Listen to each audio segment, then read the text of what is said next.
Hello everyone, good evening. Welcome back on an Academy platform. Join everyone fast and crack CSIR with India's largest learning platform. If you want to prepare for CSIR NET, GATE and IIT JAM exams, then join an Academy because आपको यहाँ पे एकदम first class preparation करने का मौका मिलेगा। आप सभी लोगों को इंडियाज के बेस्ट एजुकेटर्स के साथ पढ़ने का मौका मिलेगा आप सभी लोगों को। तो फटाफट सभी लोग ज्वाइन करिए, एकदम फटाफट सभी लोग अपने आप को इनरोल्ड करिए अनअकैडमी प्लेटफॉर्म पे और अपनी प्रिपरेशन को प्रोसीड कराइए। ओके, सब्सक्रिप्शन परचेस करिए।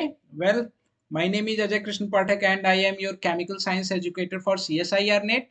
This is the last lecture of Moss-Bayer spectroscopy in which we are going to discuss about the Moss-Bayer spectrum of tin complexes. In last class, we were discussed about the what is the important factor that affect the isomeric shift of iron complexes and tin complexes. So you will learn about that the as d electron density in tin iron complexes increases, isomeric shift values will be increases. While in case of tin complexes, as s electron density will be increases, isomeric shift of tin complexes will be also increases. तो similar concept use करेंगे, number of signal के बारे में बात करेंगे, isomeric shift के बारे में बात करेंगे। तो फटाफट आप सभी लोग आ जाइए, इस क्लास को ज्वाइन करिए। बहुत इंपॉर्टेंट क्लास है आप सभी लोगों के पॉइंट ऑफ व्यू से। तो ज्वाइन करिए आप अनअकैडमी प्लेटफॉर्म, जहां आपको daily live classes, test series, quizzes and doubt clearing session provide किए जाएंगे। टू टाइप्स ऑफ सब्सक्रिप्शन हमारे यहाँ प्रोवाइड किए जाते हैं, प्लस एंड आइकनिक। प्लस में आपको India's best educator in India's best educator से पढ़ने का मौका मिलेगा। इंटरेक्टिव लाइव क्लासेस आपको मिलेंगी, स्ट्रक्चर कोर्स एंड पीडीएफ आपको प्रोवाइड किए जाएंगे, लाइव टेस्ट एंड क्विजेज आपको प्रोवाइड की जाएंगी। आइकनिक में कुछ एक्स्ट्रा है। एक्स्ट्रा क्या है कि आपको personal coach, personalised doubt solving facility, preparatory study material and interview की तैयारी, ये सारे फीचर्स आपको यहाँ पे मिलेंगे आइकनिक में। जबकि प्लस में आपको सिर्फ India's best educator, interactive live classes, structure course and PDF, live test and quizzes provide की जाएंगी।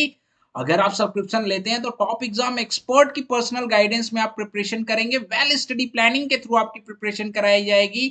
आपको specialised notes and practice set provide किए जाएंगे, study material, study booster workshop में पार्टिसिपेट आप करोगे टॉप एग्जाम एक्सपर्ट की प्रेजेंस में, जो आपकी प्रिपरेशन के लिए काफी ज्यादा हेल्पफुल होगा। टेस्ट एनालिसिस, टेस्ट में पार्टिसिपेट करके आप अपने आप को देखोगे कि आपकी तैयारी चल कैसी रही है, क्रैक होने लायक है एग्जाम की नहीं, या अभी और ज्यादा प्रिपरेशन करने की जरूरत है। तो और साथ ही साथ आपको कंप्लीट सिलेबस की अनलिमिटेड एक्सेस मिलेगी थ्रू किसके, live classes, quizzes and test के थ्रू। ओके गाइस, एंड अगर आप लाइफ साइंस के एस्पायरेंट हैं, केमिकल साइंस के एस्पायरेंट हैं, मैथमेटिकल साइंस के हैं, या आप फिजिकल साइंस के एस्पायरेंट हैं, तो आप अन अकेडमी प्लेटफॉर्म ज्वाइन कर सकते हैं और CSIR नेट एग्जाम की प्रिपरेशन कर सकते हैं। सब्सक्रिप्शन लेने के लिए क्या करना पड़ेगा, आपके पास अन अकेडमी लर्निंग ऐप होना चाहिए। नहीं है तो फटाफट अपने मोबाइल के प्ले स्टोर में जाइए, अन अकेडमी लर्निंग ऐप डाउनलोड कर लीजिए, सर्च करिए, डाउनलोड कर लीजिए, अपना कोर्स सेलेक्ट कर लीजिए। आपका कोर्स CSIR UGC नेट है, उसे सेलेक्ट कर लीजिए। प्लस लेना चाहते हैं आइकनिक, जो लेना चाहते हैं उसे सब्सक्राइब कर लीजिए। प्लस अगर लेना चाहते हैं तो प्लस के ड्यूरेशन और प्राइस के बारे में बात करें, 24 मंथ ड्यूरेशन की प्राइस जो है 20,000 रुपीज है। 12 मंथ ड्यूरेशन की प्राइस जो है वो 14,500 रुपीज है। 6 मंथ ड्यूरेशन की प्राइस 11,600 रुपीज। 3 मंथ ड्यूरेशन की प्राइस 6,200 रुपीज। ये प्राइस और ज्यादा रिड्यूस्ड हो सकती है अगर आप रेफरल कोड यूज करेंगे। AKRISH10, अगर आप मेरा रेफरल कोड यूज करेंगे तो प्राइस आपकी और ज्यादा कम हो जाएगी। साथ ही साथ नो कॉस्ट EMI पे भी आप पेमेंट कर सकते हैं। अगर आप आइकनिक लेते हैं तो 24 मंथ की प्राइस 45,000 रुपीज, 12 मंथ की प्राइस 26,000 रुपीज, 6 मंथ की प्राइस 18,000 रुपीज है। यहाँ पे भी अगर आप रेफरल कोड यूज करेंगे AKRISH10 तो आपको मैक्सिमम डिस्काउंट मिलेगा।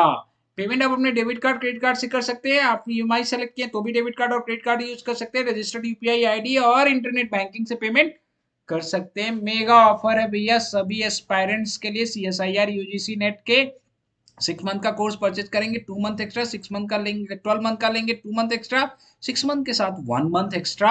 ऑफर जो एप्लीकेबल है प्लस सब्सक्रिप्शन पे 29 सितंबर से 1 दिसंबर तक, बहुत मिनिमम टाइम के लिए ऑफर है, इसे तुरंत भुना लीजिए। Same offer NTA UGC net के एस्पायरेंट्स के लिए है। 12 मंथ पे 2 मंथ एक्स्ट्रा, 6 मंथ पे 1 मंथ एक्स्ट्रा, प्लस पे एप्लीकेबल है नॉट आइकनिक पे 29 से 1 दिसंबर तक है। आप भी एकदम NTA UGC नेट वाले भी इसको यूज कर लीजिए। Rapid revision test for physical science CSIR aspirants के लिए नेट 2022 इंजीनियरिंग के सब्जेक्ट्स के लिए, तो इसमें पार्टिसिपेट करिए। ये 3 दिसंबर से बैच आप लोगों की स्टार्ट हो रही है। इस बैच में आप सभी लोग पार्टिसिपेट करिए। सिमिलरली मैथमेटिकल साइंस के एस्पायरेंट के लिए भी रैपिड रिवीजन बैच कोर्स जो है 1 दिसंबर से स्टार्ट हो रही है। मैथमेटिक्स वाले भी पार्टिसिपेट करें, ठीक है। फिजिकल साइंस के बारे में बात करें तो physical science for GATE CSIR NET 2022 के लिए भी रैपिड रिवीजन बैच जो है वो 1 दिसंबर से स्टार्ट हो रही है। ज्वाइन करिए हमारा Telegram channel CSIR chemical science _Unacademy और ज्यादा से ज्यादा इंफॉर्मेशन पाइए हमारे चैनल से रिलेटेड, हमारी प्लानिंग से रिलेटेड, हमारे क्लासेस से रिलेटेड, हमारे कोर्सेज से रिलेटेड, ठीक है। तो आप सभी लोग फटाफट ज्वाइन कर लीजिए इसको। यहाँ पे आपको कंटेंट भी मिलेंगे इंपॉर्टेंट जो आपके एग्जाम के लिए इंपॉर्टेंट होंगे। आप सभी लोगों के पास मौका है प्राइज जीतने का। करना क्या होगा, बस कुछ नहीं करना है, इनअप्रोप्रिएट कंटेंट वीडियो में आइडेंटिफाई करना है, क्लेम करना है। क्लेम करने के लिए जो फॉर्म है वो डिस्क्रिप्शन बॉक्स में आपको दिया हुआ है। पोल में पार्टिसिपेट करिए 9 PM पे। आज आपकी स्पेशल क्लासेस में पोल होगी, ये फ्री है, इसके लिए कुछ एक्स्ट्रा पे नहीं करना है आपको। दीज क्लासेस आर फ्री, इसमें पार्टिसिपेट करिए, अपनी प्रिपरेशन स्ट्रॉन्ग करिए। 7 बजे स्पेशल क्लासेस में आपके लिए नेचुरल प्रोडक्ट की क्लासेस है, आप इसमें भी पार्टिसिपेट करके अपनी प्रिपरेशन कर सकते हैं। ओके, तो चलिए स्टार्ट करते हैं, हम लोग प्रोसीड करते हैं। टिन कॉम्प्लेक्सेस के बारे में बात कर रहे थे, टिन कॉम्प्लेक्सेस से रिलेटेड चीजों को आगे लेके चलते हैं, डिस्कशन करते हैं। लास्ट क्लास में हम लोगों ने जो डिस्कशन किया था उसी डिस्कशन को हम लोग आगे प्रोसीड करेंगे, ठीक है। तो लास्ट क्लास में क्या था कि टिन की जो आइसोमेरिक शिफ्ट है directly proportional to s electron density, ये कॉन्सेप्ट हम लोगों का क्लियर हो गया था, इसमें किसी को कोई प्रॉब्लम नहीं थी। अब आज इससे रिलेटेड कॉम्प्लेक्सेस जो हैं, टिन के जो कॉम्प्लेक्सेस हैं उनके बारे में बात करेंगे कि किन कॉम्प्लेक्सेस में क्वाड्रपोल स्प्लिटिंग होगी, किसमें नहीं होगी, और किसमें आइसोमेरिक शिफ्ट की वैल्यू बढ़ेगी या घटेगी, और किन किन फैक्टर पे ये डिपेंड करेगी एस इलेक्ट्रॉन डेंसिटी के अलावा। तो कंप्लीट स्टडी हमारी जो है इस तरह से मास बायर स्पेक्ट्रोस्कोपी की फिनिश्ड हो जाएगी after studying tin complexes.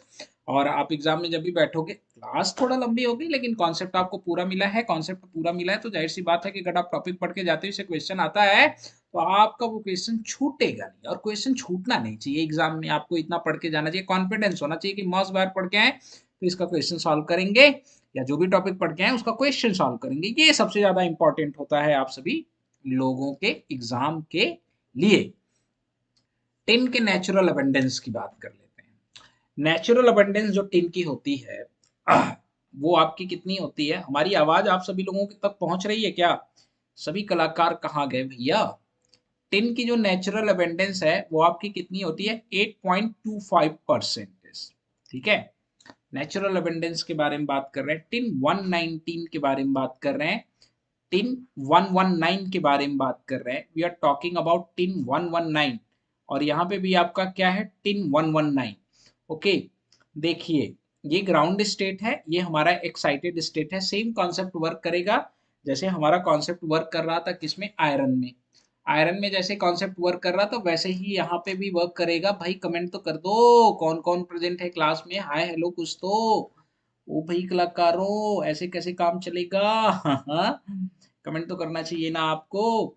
Tin ये एक्साइटेड स्टेट में प्रेजेंट है। एक्साइटेड स्टेट में टिन के स्पिन के बारे में बात करें, आई की वैल्यूज के बारे में बात करें, यहाँ पे आई की वैल्यूज क्या होती है? ग्राउंड स्टेट में हाफ होती है, एक्साइटेड स्टेट में बात करेंगे तो क्या होती है? 3/2 होती है। ये पता होना चाहिए हमें, हमने ये डिस्कशन पहले भी किया था कि जरूरी नहीं कि ग्राउंड स्टेट और एक्साइटेड स्टेट में आई की वैल्यू बराबर हो।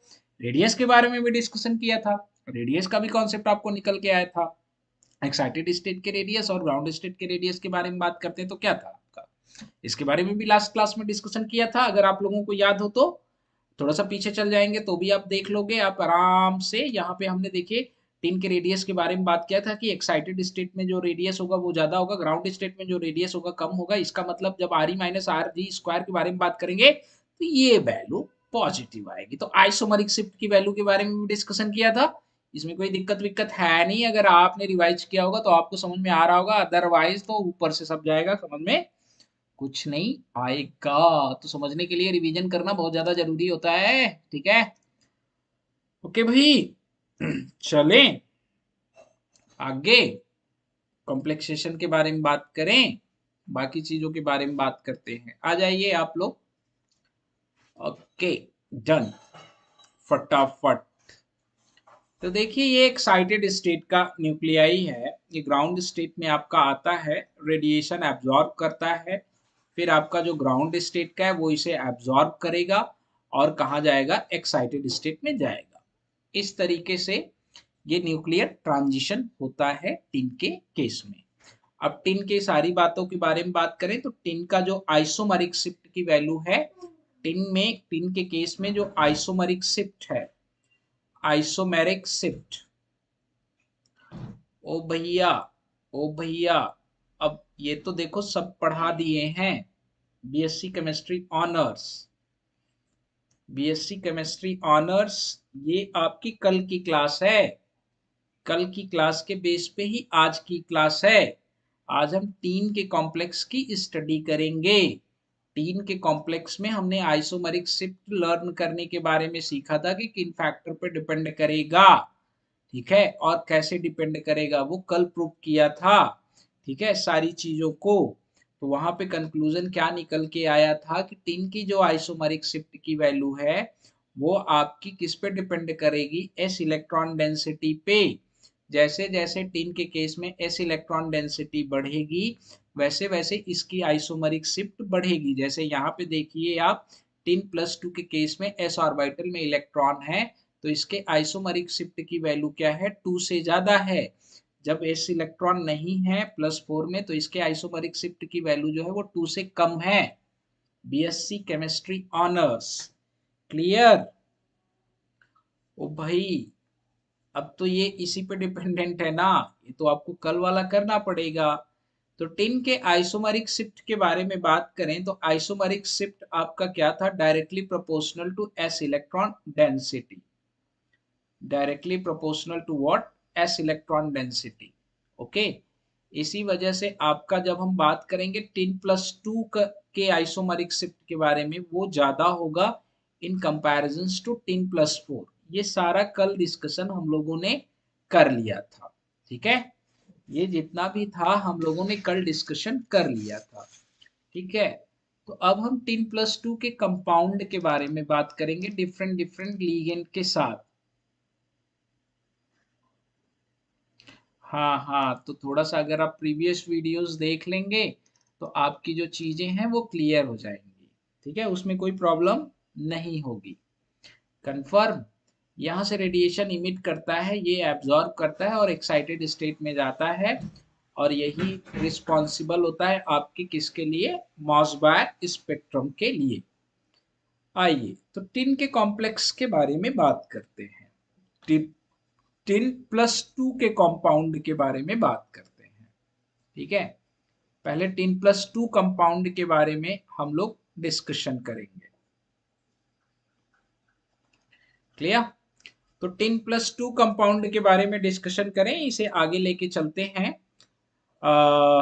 आइसोमरिक शिफ्ट देखेंगे आप, टिन+2 कंपाउंड की जो आइसोमरिक शिफ्ट होगी वो आपकी 2 से अप्रोक्सीमेटली 4.5 मिलीमीटर पर सेकंड के आसपास लाई करेगी, 2 से क्या होगी, ज्यादा होगी टिन+2 की, ठीक है।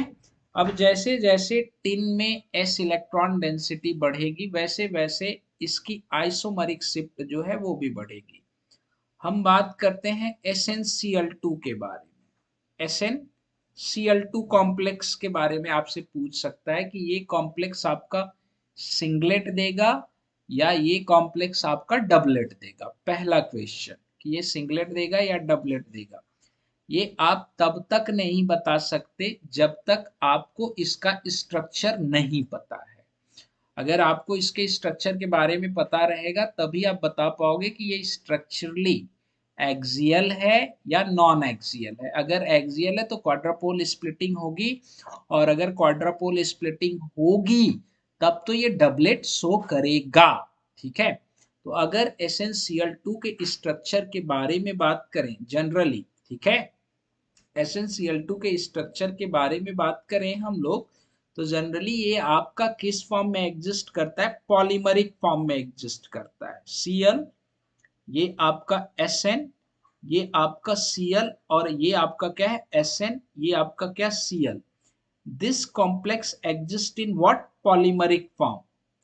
ये आपका किस फॉर्म में एग्जिस्ट करता है? पॉलीमरिक फॉर्म में एग्जिस्ट करता है।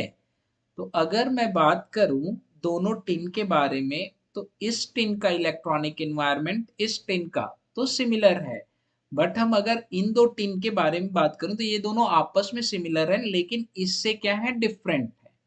ठीक है, लीनियर पॉलीमरिक फॉर्म में एग्जिस्ट करेगा, साइक्लिक में एग्जिस्ट नहीं करेगा। तो जब हम बात करेंगे तो ये आपका क्या शो करेगा? डबलेट। क्या शो करेगा? डबलेट। ऐसा, ये बहुत इंपॉर्टेंट चीज है आप लोगों के लिए। ठीक है मित्रों, हम बताओ समझ पा रहे हो मेरी बात को कि नहीं?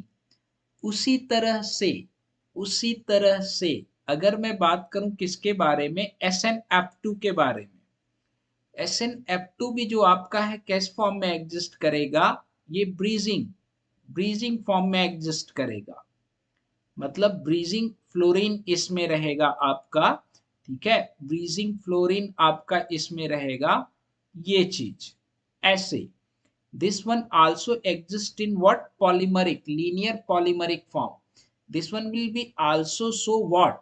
ये भी आपका क्या शो करेगा? डबलेट। लेकिन अब आपको ये बताना है, अब आपको ये बताना है कि जो आइसोमरिक शिफ्ट की वैल्यू होगी वो SnCl2 के केस में ज्यादा होगी या SnF2 के केस में ज्यादा होगी। तो आप देखिए, अगर मैं बात करूं SnF2 के केस की और मैं बात करूं SnCl2 के केस की, ठीक है, तो जैसे जैसे आप डाउन द ग्रुप आओगे तो इसकी इलेक्ट्रॉन डोनेशन टेंडेंसी क्या होगी? घटेगी। तो टिन के पास इलेक्ट्रॉन डेंसिटी भी क्या होगी? इलेक्ट्रॉन डेंसिटी, इलेक्ट्रॉन डेंसिटी भी क्या होगी? वो डिक्रीज करेगी। तो अब आप कॉन्सेप्ट बता दोगे सीधा सीधा। ठीक है, अब सीधा सीधा कॉन्सेप्ट बता दोगे कि क्या होगा, एकदम आसानी से, बहुत आसान है आपके लिए। ठीक है, एकदम आसान है। देखिए, जैसे जैसे इलेक्ट्रोनेगेटिविटी बढ़ेगी, ऐसे लिखिए आप, ऐसे कंफ्यूज हो जाओगे आप, ऐसे आप कंफ्यूज हो जाओ, रुक जाओ, आप टेट्राहेड्रल में ही से हम लोग समझते हैं, ज्यादा समझ में आ जाएगा। देखो भैया, इसका एक एक कॉम्प्लेक्स इंपॉर्टेंट है, कोई भी उठा के पूछ सकता है। कोई भी अगर पूछ देगा और आप नहीं कर पाओगे ना, तो फिर पढ़ने का कोई मतलब नहीं है। इसलिए इसके एक एक कॉम्प्लेक्स पे आप ईमानदारी से फोकस करिएगा, जितना मैं बता रहा हूँ, और इससे ज्यादा पूछेगा भी नहीं। ये भी एक सबसे बड़ी बात है, पूछेगा तो इसी में से कुछ एक पूछ देगा। उसी तरह टिन, इसके बारे में बात करते हैं, SO4 के बारे में बात करते हैं। ठीक है, यहाँ पे भी टिन के अगर हम ऑक्सीडेशन स्टेट के बारे में बात करें तो यहाँ पे भी टिन आपका क्या प्रेजेंट है? +2 ऑक्सीडेशन स्टेट में प्रेजेंस है। ठीक है, लेकिन जब हम बात करेंगे इसके आइसोमरिक शिफ्ट के बारे में, तो इसकी आइसोमरिक शिफ्ट जो आपकी होती है वो बहुत हाई होती है। कारण क्या होता है कि ये जो टिन का +2 का कॉम्प्लेक्स है सल्फेट के साथ, ये अप्रोक्सीमेटली 12 एटम के साथ कोऑर्डिनेट करता है। ठीक है, और जब 12 एटम के साथ, 12 ऑक्सीजन एटम के साथ कोऑर्डिनेट करता है, और जब ये 12 ऑक्सीजन एटम के साथ कोऑर्डिनेट करेगा तो स्ट्रक्चरली जो है अनसिमेट्रिकल होगा, या मतलब एक्सियल होगा। तो जब एक्सियल होगा तो उसकी वजह से क्वाड्रपोल स्प्लिटिंग ज्यादा होती है, और साथ ही साथ ये 10+2 का भी कॉम्प्लेक्स है। तो आइसोमरिक शिफ्ट की वैल्यू जो है वो इंक्रीज करेगी। तो लिख लेना आप इसके बारे में कि the isomeric shift value of, the isomeric shift value of, मैं लिख रहा हूं, आपके नोट्स में ये चीज जानी चाहिए, बस ये आज खत्म कर देंगे। The isomeric, isomeric shift value of, value of SnO4, SnO, sorry SO4, not SnO4, SO4, SnSO4, SO4 is very high, is very high। बाकी लोग लग रहा है थक गए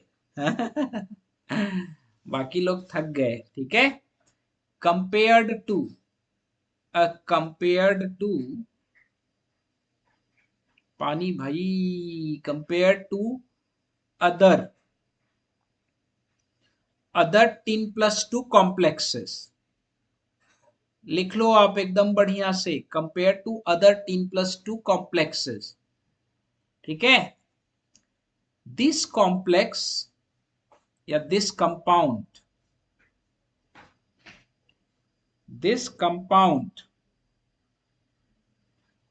अंडरगोस, लिख लो आप पूरा, this compounds undergoes strong quadrupole splitting, strong quadrupole splitting, quadrupole splitting. ठीक है भाई मेरे, this compound undergo strong quadrupole splitting. ठीक है, hence split in doublet, hence split in doublet, hence split in doublet. ठीक है, in this compound, in this compound, ठीक है, टिन, टिन सराउंडेड बाय, ये इसी से पता चलता है, मॉस बायर से ही पता चलता है, surrounded by 12 oxygen atom, atom in a pyramid layer, in a pyramid layer, in a pyramid layer। Okay, लोग पढ़ते ही नहीं है, लोग थक गए हैं। आप नाम जान जाओगे तब है, मास्टर भी लोग तो होते हैं, नाम जान जाओगे तब कैसे काम चलेगा। 10+4 कंपाउंड, 10+4 कंपाउंड के बारे में बात करेंगे अब।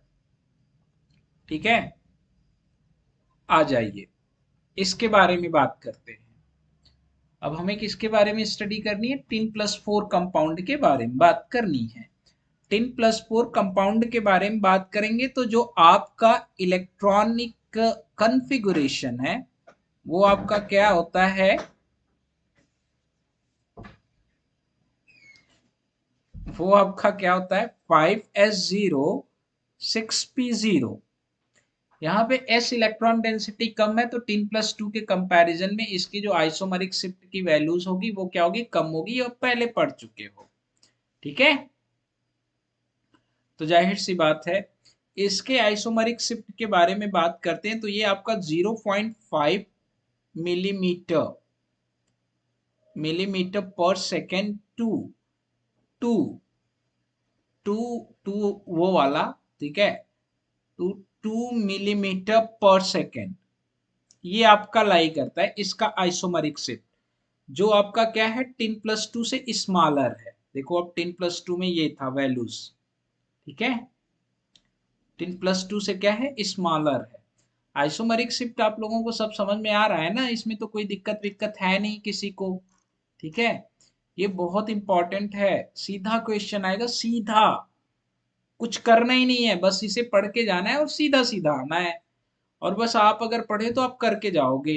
ठीक है, ये सभी लोग आप on the basis of isomeric shift value you can compare, मतलब on the basis of, on the लिख लो आप, ऑन दी, क्योंकि स्टेटमेंट का भी क्वेश्चन पूछ सकता है, on the basis of isomeric shift value, isomeric shift value, value we can compare, we can compare कि कंपाउंड हमारा 10+2 का है या 10+2 का 4 का है, we can compare 10+2 and 10+4 compound. ये हम बहुत आसानी से बता सकते हैं। ठीक है, ये हम बहुत आसानी से बता सकते हैं कि ये जो कंपाउंड भी है इसमें टिन का ऑक्सीडेशन स्टेट ये है, इसमें टिन का ऑक्सीडेशन स्टेट ये है। ठीक है, जब हमें आइसोमेरिक शिफ्ट वैल्यूज के बारे में पता हो, ये बिल्कुल वैसे जैसे आपको अगर एनएमआर में पता होता है केमिकल शिफ्ट वैल्यूज के बारे में, तो आप प्रोटॉन का इलेक्ट्रॉनिक इन्वायरमेंट बता देते हो। उसी तरह यहाँ पे टिन का आप ऑक्सीडेशन स्टेट बता दोगे कि इतनी वैल्यू आ रही है तो भैया ये वाला टिन का जो कॉम्प्लेक्स है इसका ऑक्सीडेशन स्टेट ये होगा।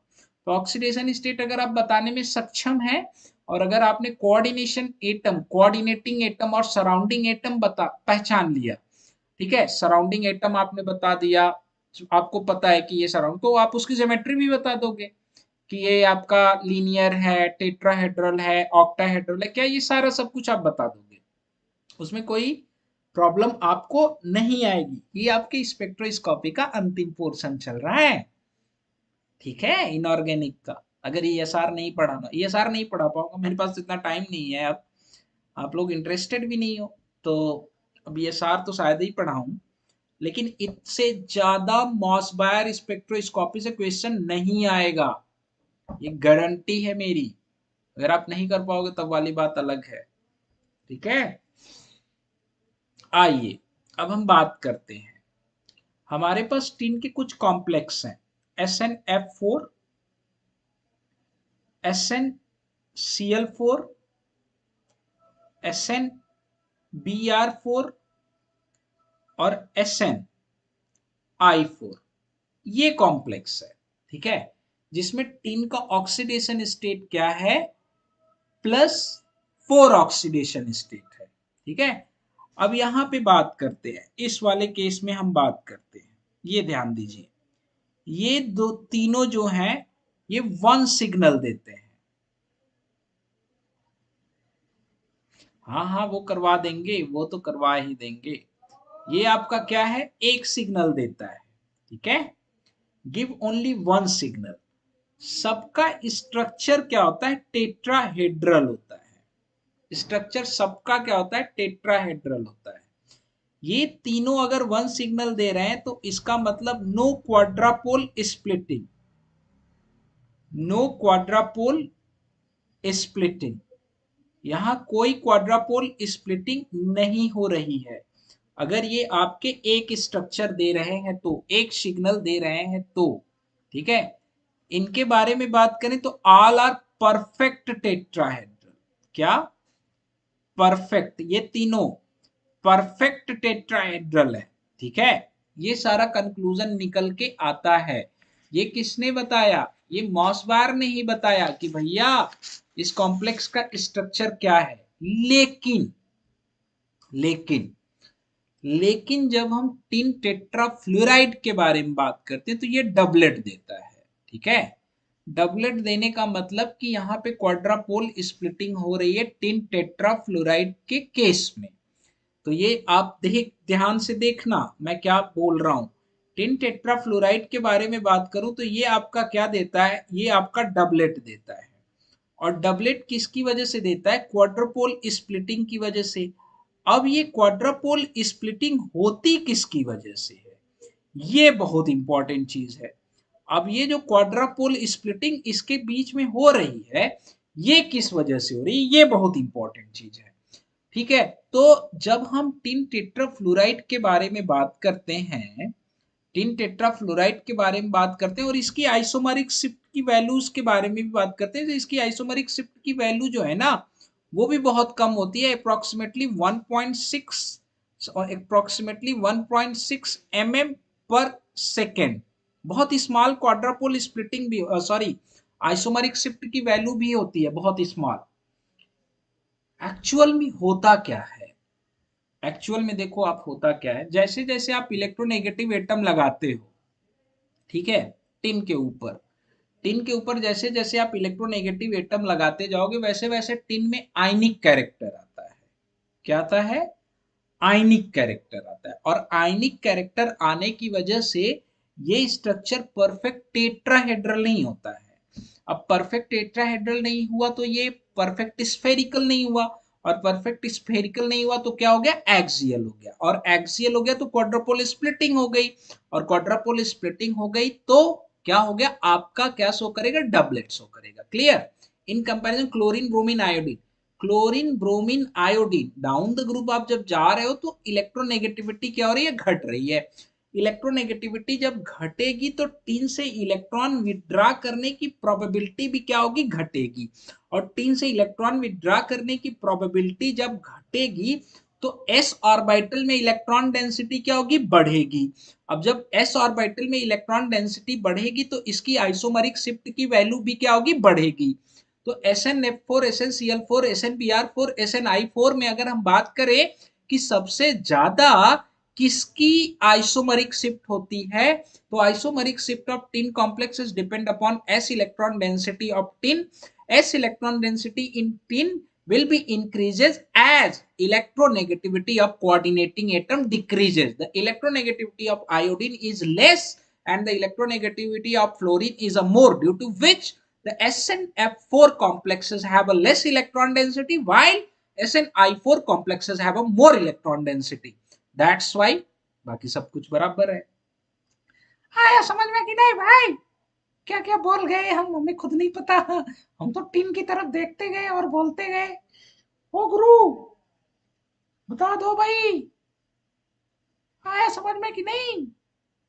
हम तो टीम की तरफ देखे और बोलते चले गए। आप लोगों को समझ में आया क्या बोले?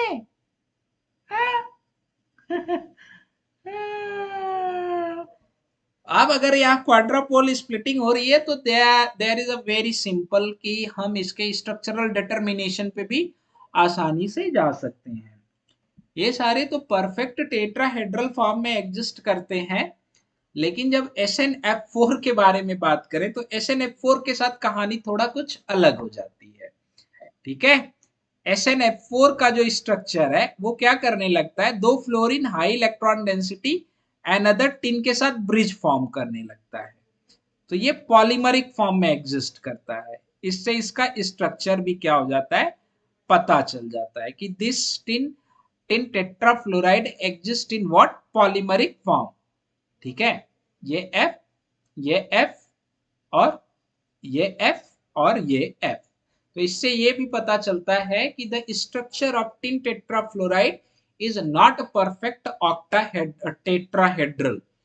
ठीक है, तो स्ट्रक्चर का भी पता इससे चल जाता है। ठीक है, तो ये आप लिख लेना है आप कि distorted polymeric structure Mossbauer MB spectroscopy spectroscopy scopy suggested suggested suggested that the structure of tin tetrafluoride SnF4 exist in exist in exist in polymeric form polymeric form polymeric polymeric form question पूछ सकता है, ध्यान जाओ।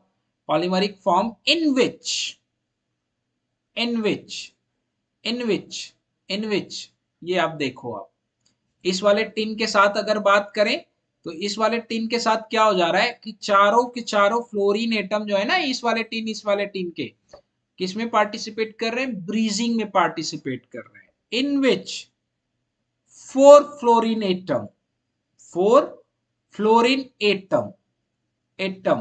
Participate in bridging. ओ भैया done है,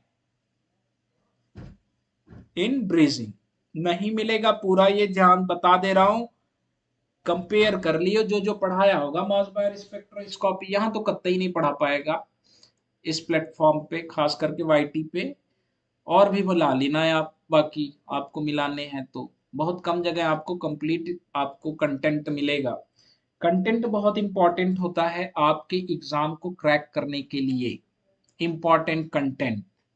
otherwise chemical bonding, main group और coordination साथ ही साथ ये सारे टॉपिक आते सबको हैं, बट कंटेंट सबसे ज्यादा इंपॉर्टेंट होता है जिसमें इंस्टीट्यूट सबसे इंपॉर्टेंट रोल प्ले करता है। ठीक है, ऐसा क्यों होता है कि कुछ इंस्टीट्यूट्स के रिजल्ट अच्छे होते हैं, कुछ के खराब होते हैं। पढ़ाता हर कोई है बट कंटेंट मैटर करता है भाई, समझ गए कि नहीं। आइसोमरिक शिफ्ट के बारे में बात कर देते हैं, जो मैंने अभी पीछे आपको बताया था। तो ये चारों कॉम्प्लेक्सेस लिख लेते हैं। चारों कॉम्प्लेक्सेस के आइसोमरिक शिफ्ट के बारे में बात करते हैं।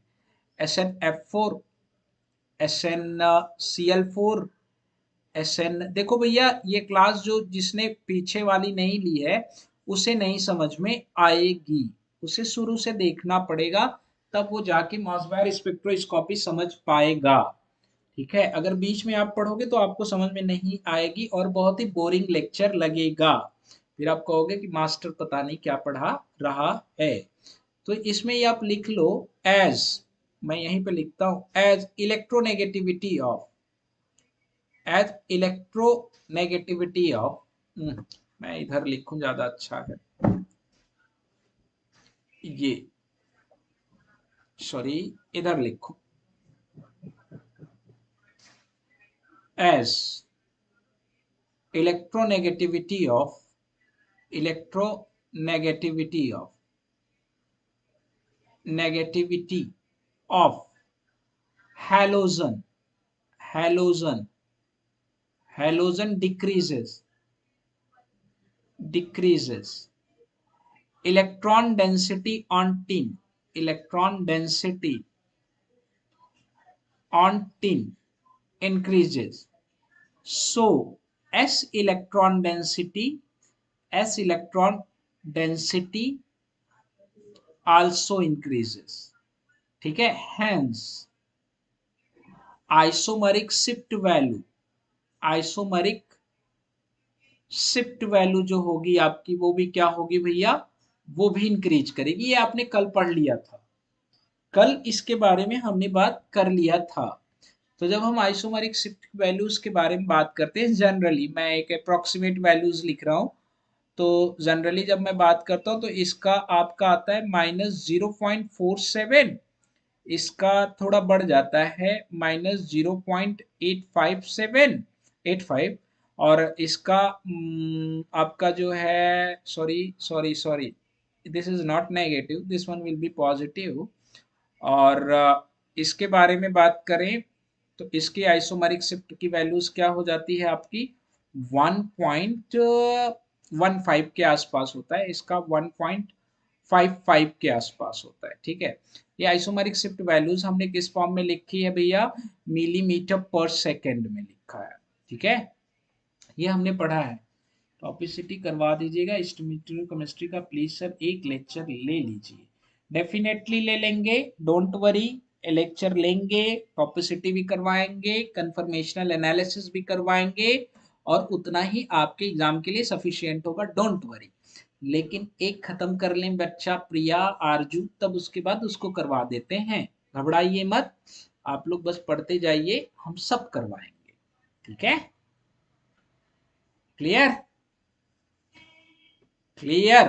तो ये आपका कंफर्म हो गया। ए कॉम्प्लेक्स अगर आपसे पूछेगा, इंपॉर्टेंट है ये, अगर इनके बारे में आपसे कुछ भी पूछे तो आप बता सकते हो। ठीक है, कि पी कितने देंगे, ये आपके सब क्या देंगे, सिंगल देंगे, ये आपका क्या देगा, डबलेट देगा। ठीक है, यस। अब हम बात करेंगे किसके बारे में, now we are talking about what, SN X62 negative. ठीक है, ऑक्टाहेड्रल के बारे में बात कर रहे हैं बच्चों। SN X62 नेगेटिव के बारे में बात करेंगे, जैसे कि, हाँ बिल्कुल बिल्कुल दीपू, बिल्कुल बिल्कुल 1.55 है, 1.55। ठीक है, हम इसके बारे में बात कर रहे हैं, SnF62 negative, SnCl62 negative, sorry Cl62 negative,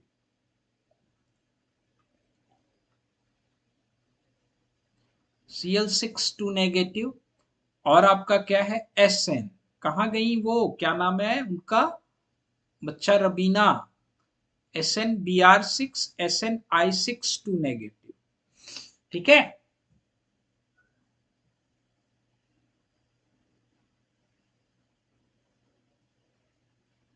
okay, when we are talking about these, तो ये सारे आपके क्या गए, देखो टिन के ऑक्टेट कंप्लीट हो गए, ये इनके स्ट्रक्चर क्या होंगे, सबके स्ट्रक्चर परफेक्ट ऑक्ट्राहेड्रल होंगे, परफेक्ट ऑक्टाहेड्रल, परफेक्ट ऑक्टाहेड्रल, जब परफेक्ट ऑक्टाहेड्रल होंगे तो नो क्वाड्रापोल स्प्लिटिंग, नो क्वाड्रापोल स्प्लिटिंग, तो सब शो क्या करेगा, सिंगलेट। ये इंपॉर्टेंट है, दिस इज आल्सो इंपॉर्टेंट। ठीक है, क्लियर। मीन्स इनके केस में देखो, अब तो ऑर्बिटल वैकेंट रहा नहीं जैसा यहाँ पे था।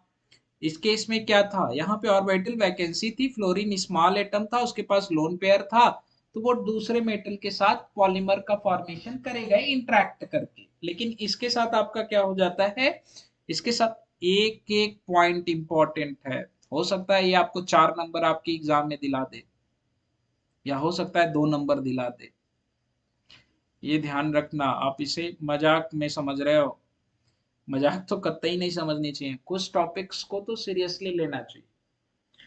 जैसे आपको ग्रुप थियरी सीरियसली लेना चाहिए, उसके डायरेक्ट क्वेश्चन आते हैं आसान, मतलब अगर एप्लीकेशन पोर्शन में डीप में नहीं जाता है तो मॉस बायर के आसान आएंगे, फिजिकल स्पेक्ट्रोस्कोपी के आपके आसान आते हैं, एनएमआर के क्वेश्चन आसान आएंगे। आप अगर ऐसे आसान आसान क्वेश्चन छोड़ के आओगे जहां पे एग्जामिनर बहुत ज्यादा वेरिएशन नहीं करता, क्योंकि उसके पास ऑप्शन नहीं होता, ऑप्शन है वेरिएशन करे बट वो लेवल हाई हो जाएगा। वो जब वो इस टाइप का वेरिएशन नहीं करता और आप ऐसी टॉपिक छोड़ के जाते हो तो आप अपने आप को कंपटीशन से बाहर रख के जाते हो, और जब कंपटीशन से बाहर रख के जाओगे ना तो फिर आपका नुकसान है। तो पहले तो अपने घर से जब निकलो तो ये मान के चलो, इतना प्रिपेयर करके चलो कि नहीं मैं compete करूंगा, आपकी सेल्फ प्रिपरेशन इतनी होनी चाहिए। और जब सेल्फ प्रिपरेशन आपकी इतनी कम रहेगी तो आप निकलते ही तो आप कंपटीशन से बाहर हो, परीक्षा देने का कोई मतलब नहीं है।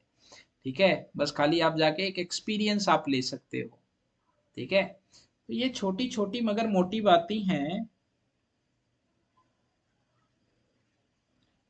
नहीं नहीं, मैं तो बता रहा हूँ देयर इज अ, थर्मोडायनेमिक्स में लेवल बदल सकता है, कम कर सकता है, ज्यादा आपके नोट्स के डायरेक्ट क्वेश्चन नहीं मिलने की प्रोबेबिलिटी होती है। जनरली अगर मैक्सवेल वगैरह रिलेशन वगैरह अगर छोड़ दे तो इंट्रोपी वगैरह के क्वेश्चन बदल सकता है, इस तरह का पूछ सकता है। काइनेटिक में भी वो यही कर सकता है। काइनेटिक में अगर आपसे नॉर्मल आपके ऑर्डर से रिएक्शन ना पूछे, यूनिट से इन चीजों से क्वेश्चन ना पूछे, तो he can change in in this में, इसमें अलग कर सकते।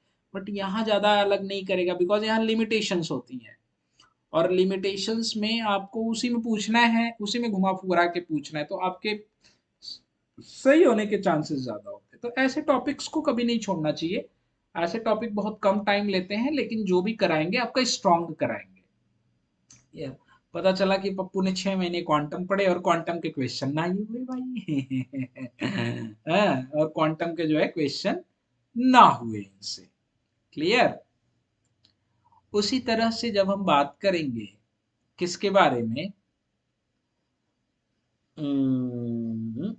यस, उसी तरह से जब आप बात करोगे 84, 84 ये एन है, 84 N twice, S N, B R 4 और Cl2 कॉम्प्लेक्स, ये भी आपका परफेक्ट ऑक्टाहेड्रल है।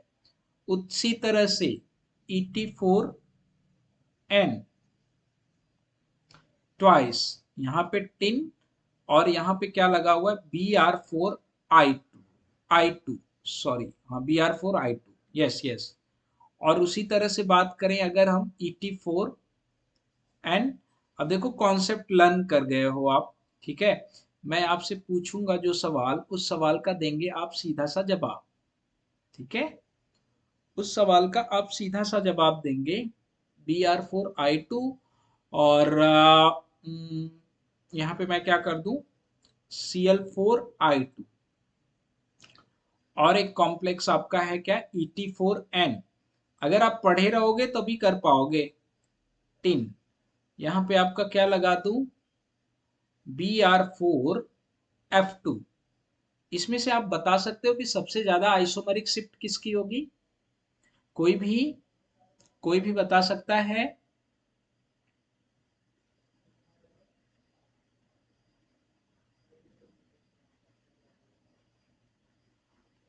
कोई बता सकता है। हाँ वही तो कह रहे हैं। कोई बता देख सकता है कि इसमें सबसे ज्यादा आइसोमरिक शिफ्ट किसकी होगी? यहाँ पे देखो आप, क्लोरीन और ब्रोमीन प्रेजेंस है, ठीक है। यहाँ पे जब हम बात करेंगे तो ब्रोमीन और आयोडीन प्रेजेंस है, यहाँ क्लोरीन आयोडीन प्रेजेंस है, यहाँ ब्रोमीन और फ्लोरीन प्रेजेंस है। या डेफिनेटली डेफिनेटली डेफिनेटली जब हम बात करेंगे तो सबसे ज्यादा आइसोमरिक शिफ्ट किसकी होगी? इसकी होगी। ये सारे के सारे जो हैं आपका वन सिग्नल शो करेंगे। क्या? वन सिग्नल शो करेंगे। और इनका स्ट्रक्चर आपका क्या होगा? ऑक्टाहेड्रल। ठीक है, क्लियर है गुरु? Only one signal.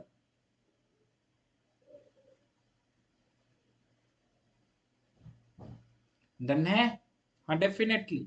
Isomeric shift values के बारे में बात करेंगे तो इसकी जो होती है 0.77 होती है, और इसकी जो होती है 0.96 होती है।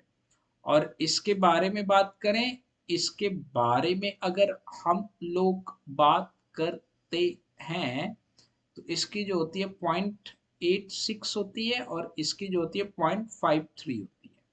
ठीक है, ये भी आप लिख सकते हैं। डन है गुरु? क्लियर है ना? या, वेरी गुड।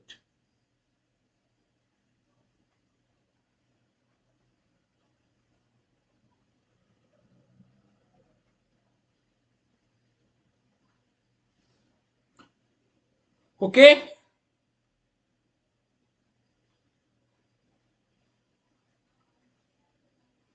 क्लियर? यस, ये चीज है भैया।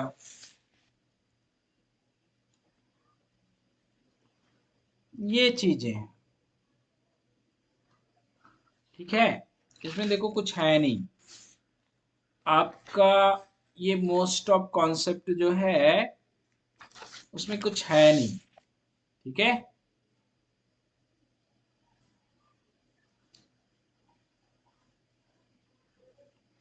कंफर्म? या, ये कुछ कॉम्प्लेक्सेस आपके हो गए, और इसमें कुछ छूट तो नहीं रहा है तो इसमें अभी बहुत कुछ, लेकिन उतना ज्यादा पढ़ के हम लोग करेंगे क्या? ज्यादा, उतना ज्यादा पढ़ने से हमें कुछ मिलने वाला है नहीं। ठीक है, अब आपकी देखो स्पेक्ट्रोस्कोपी में मोस्ट ऑफ टॉपिक्स जो है आप कवर कर चुके हो। हाँ, आपकी स्ट्रेटजी क्या होनी चाहिए स्पेक्ट्रोस्कोपी को प्रिपेयर करने के लिए? स्ट्रेटजी, ठीक है। सबसे पहले तो आप कहाँ फोकस करोगे? आप कॉन्सेप्ट प्लस पीवाईक्यूज, ठीक है, कॉन्सेप्ट प्लस पीवाईक्यूज, ये आप सॉल्व कर लो। ऑर्गेनिक स्पेक्ट्रा का अलग, ऑर्गेनिक का अलग, ठीक है, इनऑर्गेनिक का अलग, इनऑर्गेनिक का अलग, और फिजिकल का अलग, फिजिकल का अलग। देखो आप, अगर आप बात करोगे ना तो यहाँ पे आपके 2 to 6 मार्क्स आते हैं, मिनिमम 2, मैक्सिमम 6, इनऑर्गेनिक स्पेक्ट्रोस्कोपी में। ठीक है, कभी कभी 8 भी हो गया है, 2 to 8 भी हो गया, बट आप 6 लेके चलो, हम एवरेज वैल्यू लेके चलते हैं। यहाँ पे बात करें तो आपका जो है, ये तो आप जान जाओ कि अप्रोक्सीमेटली 2 नंबर का IR, 2 नंबर का 2 2 4 4 8, यहाँ पे आपका जो है 8 to 12, ये मार्क्स आता है आपका ऑर्गेनिक स्पेक्ट्रोस्कोपी का। इसमें जब आप बात करोगे तो आपका 2 to 4, 4 6, यहाँ पे आपका 4 to 10 मार्क्स मान के चलो यहाँ पे। तो अगर आप मान के चलोगे तो 8 + 2 + 4, मिनिमम आपके 14 marks, 14 marks, minimum 14 marks. Maximum मान के चलोगे तो आप 12 + 6 + 10, ठीक है, 12 6 18 10 28, मैक्सिमम 28 मार्क्स। इसी के बीच में अप्लाई करोगे आप।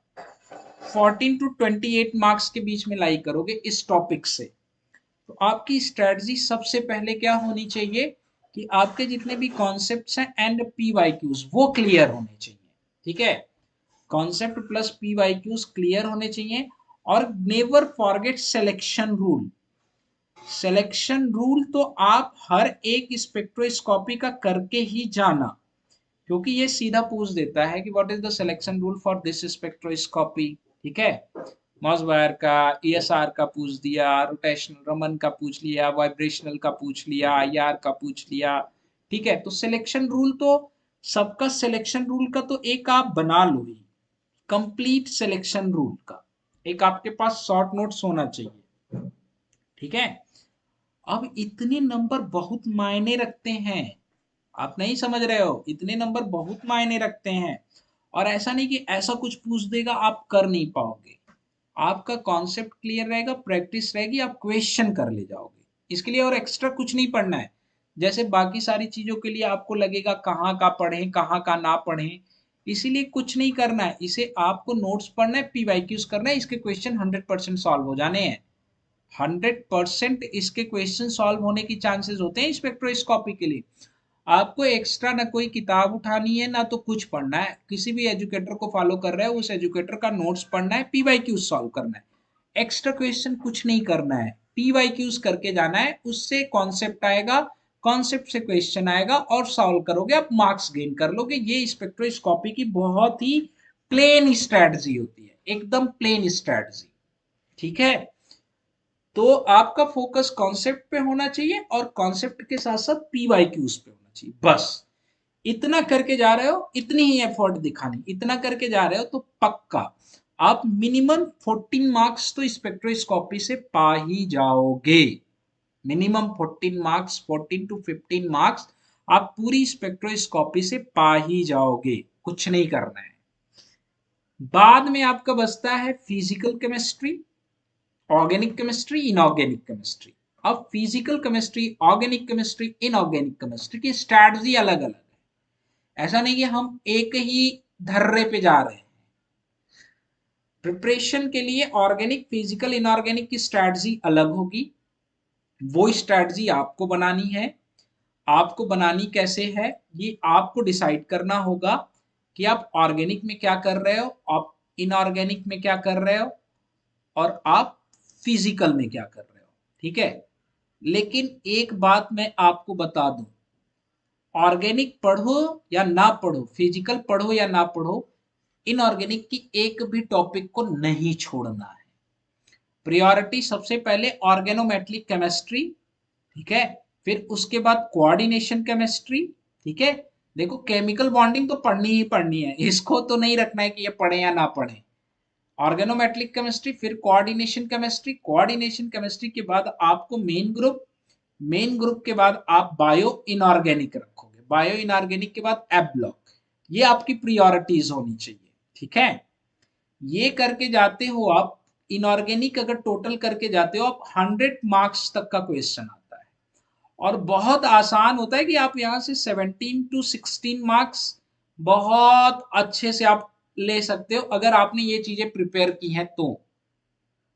ठीक है, तो 17 टू 60, मिनिमम आप 60 मान के चलो।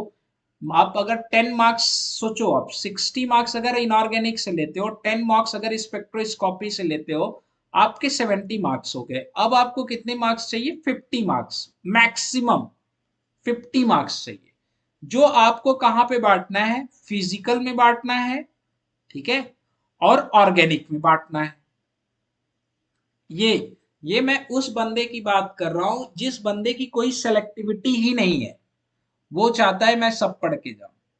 तो अब आपको चाहिए 50 मार्क्स, क्योंकि इसमें अगर आप 50 मार्क्स करते हो, 120 मार्क्स का क्वेश्चन अगर आप सही करके आते हो, आपका जेआरएफ पक्का है।